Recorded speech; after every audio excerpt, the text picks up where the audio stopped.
You're listening to HowStreet.com radio, available online at TalkDigitalNetwork.com. Welcome to HowStreet.com radio, the online source for market opinions. Here is Jim Goddard. My guest is Gerald Celente, publisher of the Trends Journal, available online at TrendsJournal.com. He's speaking to us from historic Kingston, New York. Gerald, last weekend you held Occupy Peace in Kingston. What happened? Oh, it was spectacular. The website, by the way, is occupypeace.us, and if anyone goes to it, you go up to the right-hand corner, and there's a video, and it's a good synopsis. The energy, there's never been a peace movement like this. Never. And here we are, we're 15 minutes from Woodstock, famous Woodstock, peace and love. They never put on a peace initiative like this before. No one's ever seen anything like it. There was Ralph Nader, Cindy Sheehan, Gary Null, Dr. Robert Thurman, Uma Thurman's father. Of course, myself. We had bands. There was stage set up right in the center of the most historic corners in the United States. The mayor gave us permission to close down the streets, and we set the stage up in the middle of the street. And it was a first-rate program like no one's ever seen. But what makes this so different, Jim, it's an action plan for peace. It's not about praying for peace. It's about fighting for peace. And fighting, of course, nonviolently. So we have an initiative, and the first one is hey, how about you folks up in Canada? You just sent a couple of 100 troops over there to train those Ukrainians, huh? To fight those Russian separatists. Yeah, you got all that extra dough, and, before you know it, those Russian separatists will be on the shores of Vancouver, coming in from Newfoundland. You guys will be, good thing you're sending troops over there to put your nose in somebody else's business, and then when they retaliate, you're going to see the Prime Minister cry, look what they did to us, we're only allowed to do it to other people. So what we did here in the States with Occupy Peace, no foreign entanglements. Stay home, mind your own business, fix your own problems. We got cities rotting here in this country like who would have ever believed. Go to Detroit, take a trip up to Utica, Syracuse, go to East St. Louis, all around the country, from sea to shining sea, one rotted city community after another. And here we are, fighting in foreign entanglements and draining our treasury. Just the Iraq and Afghan war have cost over $6 trillion. So that's the first element of it. The second one is, of course, put the troops to work rebuilding our nation after you close all the bases overseas. Our infrastructure is rotting. Our airports and rail are third world. And the fourth element is force Congress to vote for war. They've only voted to give the president the power. They have not voted to go to war since World War II, and that's against the Constitution. And that we, the people, will tell Congress how to vote, an initiative on each state ballot, because we're the ones that pay for the war with our money and our lives. Look at all these presidential candidates, each one of them talking tough. You think they're going to go fight? You think their kids are going to go fight? Oh, yeah, Donald Trump's kids, man. Oh, they'll be right there on the front lines. So that's what Occupy Peace is about. It was a huge success. Again, go to the website, occupypeace.us. You'll see for yourself. And, of course, if you'd like to send donations, we can use it. We spent a lot of money to make this happen. Did any of the U.S. presidential candidates come to your event? Oh, we didn't invite any politicians. They're not welcome here. They're all psychopaths. You listen, they're psychopaths. Have you heard this Carly Fiorina? I always hear if only the women were in charge. Oh, yeah, Hillary Clinton. Oh, yeah, great. Gaddafi has to go. What's his name there? Assad has to go. She voted for the Iraq War. You listen to Carly Fiorina. Man, they should get a straitjacket out for this one. I'm going to rebuild the Sixth Fleet. I'm going to build a missile defense system in Eastern Europe. I'm going to run aggressive, that's the term she used, aggressive military exercises in the Baltics. I won't talk to Putin. The only thing Putin understands is strength and power. Sick. They're out of their minds, one after another. Listen to that little Marco Rubio and Ted Cruz talk tough. Both of these guys, if you put them in a paper bag, they couldn't fight their way out of it together. But boy, they'll send your kid to go get his brain or her brains blown out, and they'll steal your money They're disgusting. And it's one, no, so no, the politicians wanted to come here. No, they're not welcome. Because anybody to me that votes for the Democrats or Republicans, they're accomplices to murder and thievery. How many more people do they have to kill around the world in the name of spreading freedom and democracy or humanitarian missions? And how much more of our dough do they have to steal before they, the names are too big to fail, and bailouts and loan guarantees and tax breaks? So anybody that supports these political parties is an accomplice to murder and thievery. Are the wars being fought around the world political wars or religious wars, or can you even separate them? You can't and you can. I mean, you go back to what's going on in the Middle East. It's the Shia against the Sunnis. I mean, that's been happening since the death of the Prophet Muhammad. And we're going to fix that? You look what's going on in Israel. God was a real estate agent and the Bible was a land deed. So the Ashkenazi Jews from Eastern Europe could go to Israel and steal the land from the Palestinians and say there was never such thing as Palestine. And again, the beginning of the world began when they found their religion. A couple of thousand years ago. Nothing happened all that time before. So that's on the religious front. On the economic front, you think the United States would care about the Middle East if their major export in Iraq and Libya was broccoli? So that's where your economics come in. So it's a combination of the two. But on the top of it all is psychopaths. And nobody wants to call a spade a spade. And rather they call them prime ministers, presidents, chancellors, and they're kings and emirs and heads of the peacock throne, or this or that. Well, we call the people who lead us politicians. Can we find a leader who is pro-peace and not try to smear him with the title politician? Yeah. But it's not going to happen within the Bloods and the Crips, and that's what the political parties are. It has to be a new way. I mean, I listen to what's going on in Canada. They're all pro-war. They're all for doing more. I think when the Canadians, and you could correct me if I'm wrong, when they announced the sending troops over there to go train Ukrainians, then remember now, they overthrow a democratically elected government over there, and they put in one that's a puppet from Germany, Europe, and the United States. I even heard, if you can correct me, even Trudeau is in favor of that. No, he's not. He's not.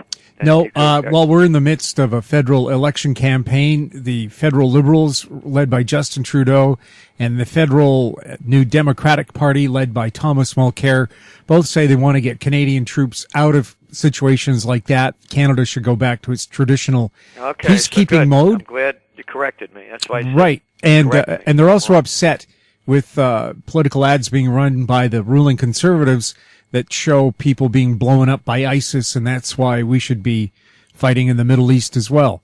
So, ISIS, the one created by the United States and the Saudis and the United Arab Emirates to overthrow Gaddafi. Oh, that group, huh?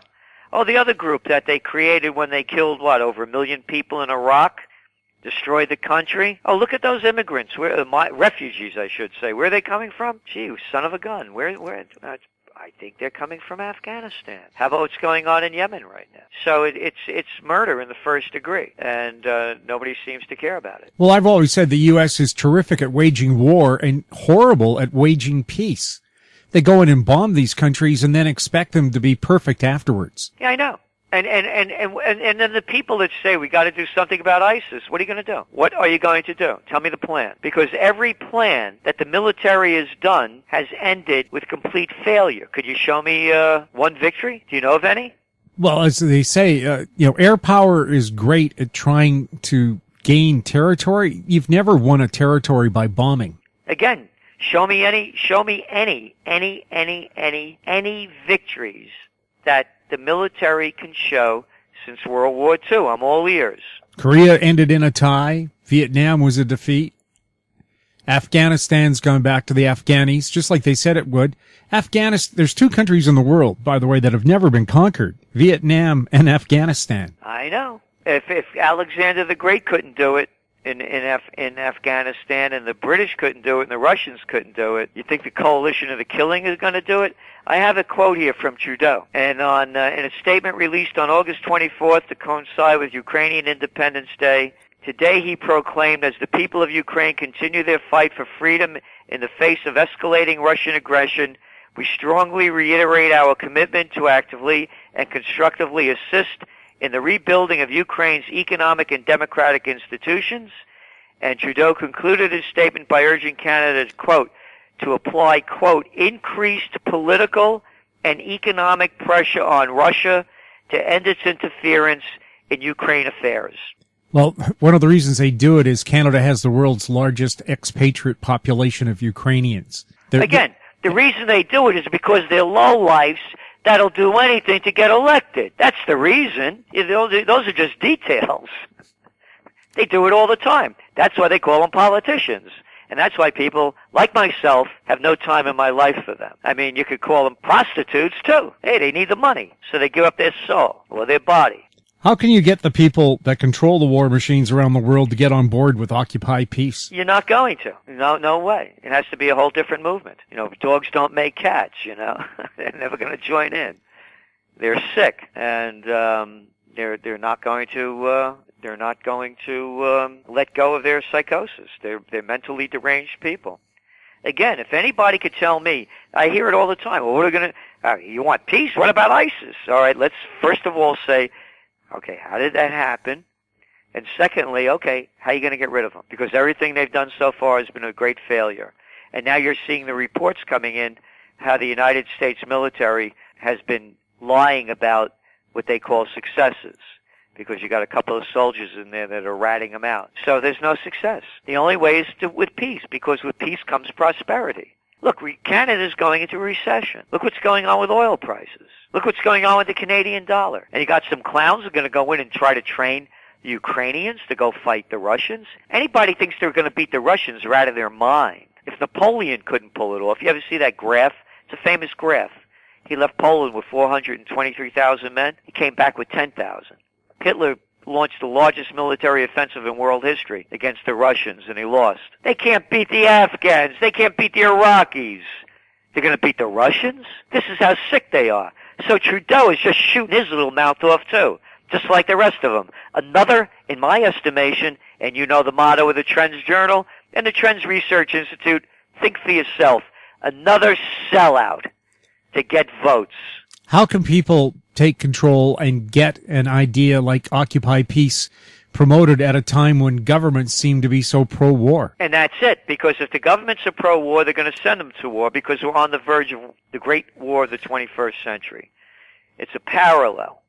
You've seen it before. World War II. The crash of 1929, the Great Depression, currency wars, trade wars, World War. The Panic of '08, the Great Recession. Currency wars, they're going on. Trade wars, they're heating up. World War is around the corner. So what do people do? They use their minds, start creating things to make it happen. And we're seeing it all the time. And that's where we're moving toward. People are coming up with unique ideas to start making this happen, going in new directions in different ways. And I can't talk about the product right now, but one person's coming out with a product that's going to be very child-friendly and very much embraced by adults to start spreading the word of peace in a unique way. So people have to put their minds, their spirits, and their bodies to it. You have to be in shape physically, emotionally, and spiritually to make it happen. Because if we don't fight for peace, we're going to die for war. It's on the doorstep. I mean, check it out.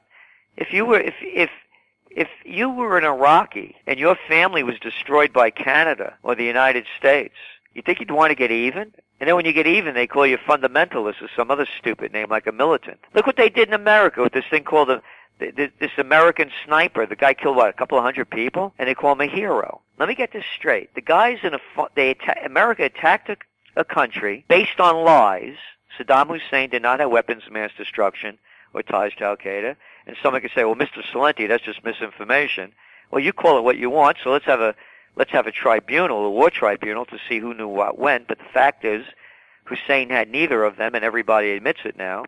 So now you got a guy that goes there as a soldier, and he blows away everybody that he wants to. And they call him an American hero. Not my hero. This country doesn't represent me. That's not the God that I believe in. That's not the way I was brought up. But you can see the psychosis. So people have to start getting in touch with themselves. And that's what was interesting about this Occupy Peace rally that we had. It was kicked off by Dr. Robert Robert Thurman, Uma Thurman's father, who's a Buddhist and very well renowned in the work that he does. And that's how he began it. That has to start with the love within. And then Gary Null. I mean, Gary Null is one of the top natural healing people in the country. And he talked about getting in health, getting in shape physically and spiritually and emotionally as well. And then, of course, Ralph Nader and myself, bring it into a different angle. So you put all the pieces together, and you get peace. Because with peace comes prosperity. And those are not empty words. The RAND Association, or the RAND Group in the think tank, hardly a left-wing organization, they did a study showing that if Israel had peace with the Palestinians, Israeli GDP would grow by about $250 billion over a 3 or 4 year period. And same in the Palestinian economy, what's left of it, would grow by about $80 billion. So with peace comes prosperity. With war, what are we gaining from this? What are the gains? What are the benefits? Fear, hysteria? Every holiday we have. Watch out for ISIS. Watch out for Al-Qaeda. Watch out for bin Laden. I mean, I've been hearing it since the war on terror began. Every holiday. You got one crazy guy that does one crazy thing in Canada, you lose all your rights, and the people bend over and take it. We'll have more with Gerald Celente right after the break. Unbelievable harmonies, spectacular performance, Bird Dog and the Vintage Electric Band, the ultimate tribute to the Everly Brothers and Simon and Garfunkel in Oliver, October 2nd, in Kelowna, October 3rd. Buy online and save at ontourtickets.com. More and more people are looking to the internet for intelligent, riveting, and thought-provoking interviews. To advertise on the Goddard Report and TalkDigitalNetwork.com, call 604-699-8600, 604-699-8600. Welcome back. We're speaking with Gerald Celente, publisher of the Trends Journal. Gerald, you were saying we're letting our rights be taken away. Well, now if you go to a Canucks hockey game in the NHL, you have to go through metal detectors. There used to be a time the only violence at hockey games was amongst the hockey players, who, by the way, have very sharp pieces of metal on their feet, and they're not taken away. Again, it's what they keep doing, fear and hysteria. When they had the Super Bowls over here in the States, I remember they had one in New York. And the security helicopters flying all over, no-fly zones, all this military around the stadium. And some guy gets on a bus in New Jersey, with wearing around his neck credentials from a rock concert like 4 years ago. It's there. Anybody can go to YouTube and see it. And then they had the most valuable player at the end of the game, and the guy starts talking, and this guy sticks his head in front of the camera, and he starts going, 9/11 was an inside conspiracy, inside job, They couldn't stop a guy with fake credentials around his neck. They couldn't stop a guy from jumping over the White House fence and running into the White House for how long? What, did he take a dump in the president's toilet? I mean, come on. Oh, the only place the terrorists are going to go into hockey games and airplanes. Yeah. I mean, it's sickening. It's disgusting how people let these lowlives run their lives.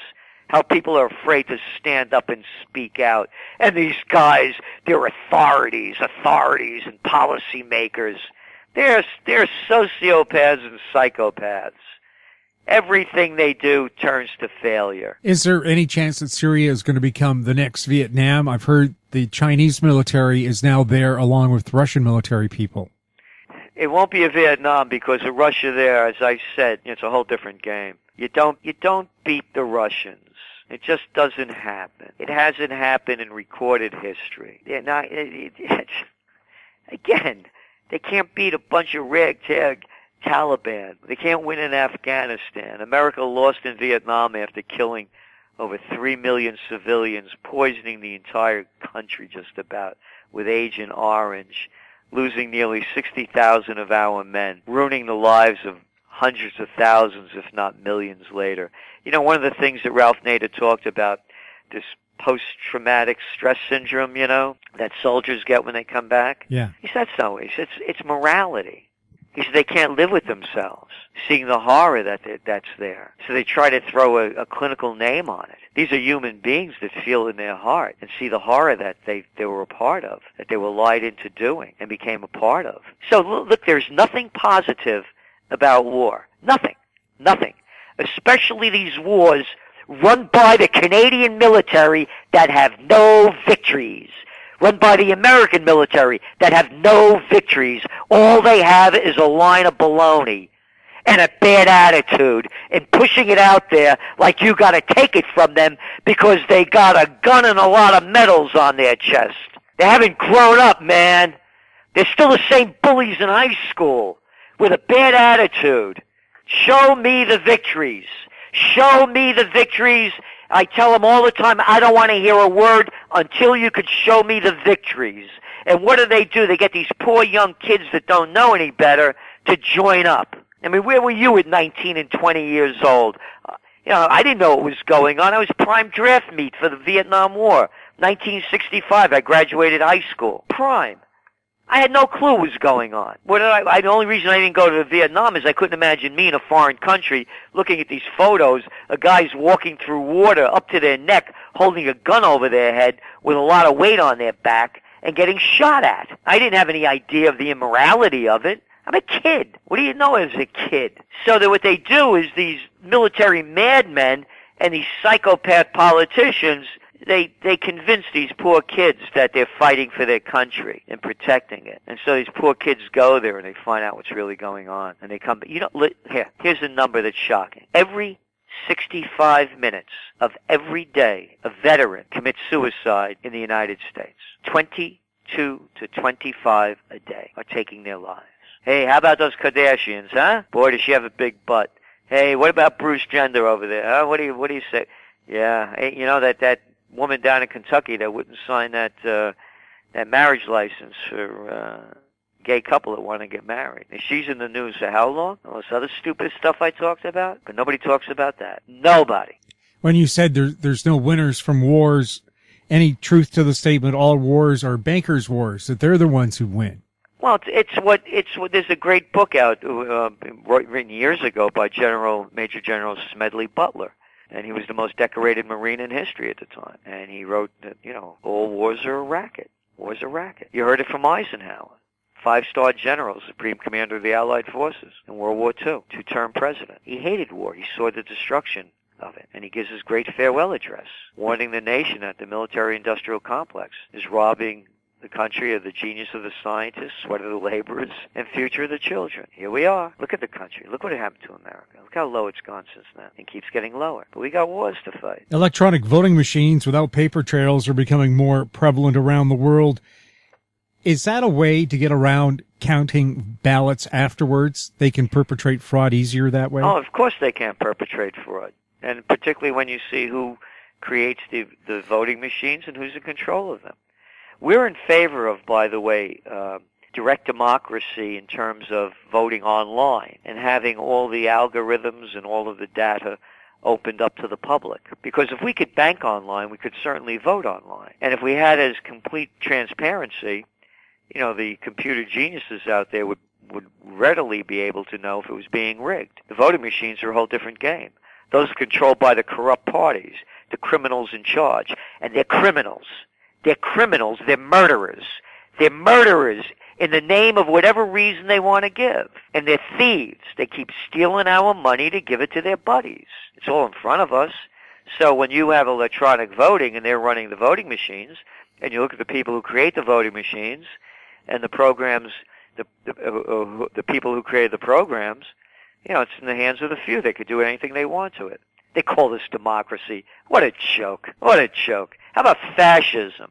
The merger of state and corporate powers. That's what Mussolini called it. It worked then. It works now. Isn't China's government really a fascist government? I don't see much for the people happening with it. It's a communist government. Nothing's changed. The only thing that changes, they're hypocrites. The little liars that made us hate the Russians and hate the commie Chinese until you start doing business with them on your terms. I got an idea, Jim. Listen, let's make peace with those Chinese. Here's the deal. We could get our products made over there really cheaply. We don't even have to have our own manufacturing companies. They'll do the whole thing for us. All we do is put our brand on it, we bring it back home, and we sell it. We'll make a fortune. They use slave labor. We don't have to pay our workers here anything. So what we're going to do is going to change all the laws. We're going to start with this thing called NAFTA. Yeah, it's really nifty. That'll be the beginning of it. And then when 9/11 happens, what happens after that? A couple of weeks later when nobody's watching, We'll let China into the World Trade Organization. And then you watch their debt go from the time that they came into the World Trade Organization right after 9/11 to now going from $2 trillion to $24 trillion.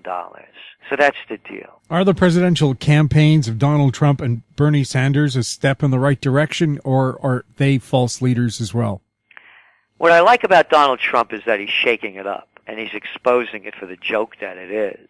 But again, if you like Hitler, you'll love Trump. And, I just find him as ruthless, arrogant, self-serving.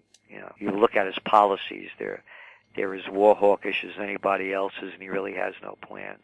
Although he's winning over people by saying he's going to get tough with China with trade. On Bernie Sanders, he's a fraud. He's a dove in hawk's clothing. And he says he voted against the Iraq war. He did. But he voted to fund every war, beginning with the Afghan war. Every funding for the war he's voted for. He supported the overthrow of Gaddafi, supports the overthrow of Assad, supports what's going on in Ukraine, and supports Israel's apartheid state against the Palestinians. Matter of fact, you could go to YouTube and you could hear him telling people to shut up when they talk about the slaughter of the Palestinians last summer, when over 2,000 died. Always with the line that Israel has the right to defend itself. And they were shooting rockets. They're shooting 5-pound nothings that have killed, less than, I think, a dozen people since 2004. And the Israelis have killed thousands of Palestinians, and they keep stealing their land. Can anybody say that? They keep stealing their land. Oh no, God gave it to them. As I said, it's the Bible. God was a real estate agent, the Bible was a land deed. So Bernie is, he's another AIPAC mouthpiece. Would you run with one of them if they asked you to be vice president? I wouldn't even sit in the same room with them. They're disgusting. I don't associate with liars and thieves. There's no such thing as a lesser of two evils for me. I don't do business with them, and I don't associate with them. Can intelligent people be dumbed down? Because people lack courage and self-respect. Whether it's letting Hitler destroy their country, whether it's letting Mussolini, or letting anybody else do it. History is, you just go on, and you keep looking at the facts. Whatever it is, the time in history is only a few times when the people stand up and say, I had enough. And right now the people lack the courage on the whole. That's why we're moving forward with Occupy Peace. We're gaining great momentum, and this is just the beginning. And we're not stopping until there's peace. When they tried Occupy Wall Street, people were illegally imprisoned, they were beaten, they were tear gassed, they were tasered, and now, of course, we're finding out in the courts your rights were violated, but what redress do you have? The mayor of Kingston, Shane Gallo, gave us permission to close down the most historic four corners in the United States. I said to the crowd at the end, look around. Look at all the Humvees and the SWAT teams and all the cops that are watching us. Look around. You couldn't find one within miles. They left us alone. The Kingston, New York police don't bother people that aren't breaking the law. They leave people alone. They have other problems they deal with. They're very respectful here. And this is a model for what could happen. There wasn't a policeman in sight. Bernie, could you again mention the website so people can get more information about Occupy Peace? Yes, it's occupypeace.us. Occupypeace.us, and if you want to do one up there in Canada, go right ahead. And what we're doing is we're launching an initiative to have an Occupy Peace in every state in the United States. And we're going to be pushing forward more and more in making this happen before the next war breaks out. And this will be the war that Einstein feared, the one that he said, I don't know how the Third World War will be fought, but I can assure you the fourth will be fought with sticks and stones. Gerald, thanks a lot for chatting with us. Hey, thanks for having me on, Jim. It's always great. My guest has been Gerald Celente, publisher of the Trends Journal, the website trendsjournal.com. You're listening to HowStreet.com radio. Find us on Twitter at TalkDigitalNet. Our popular YouTube channel is Talk Digital Network. You can forward comments about the show to info@HowStreet.com. I'm Jim Gonner.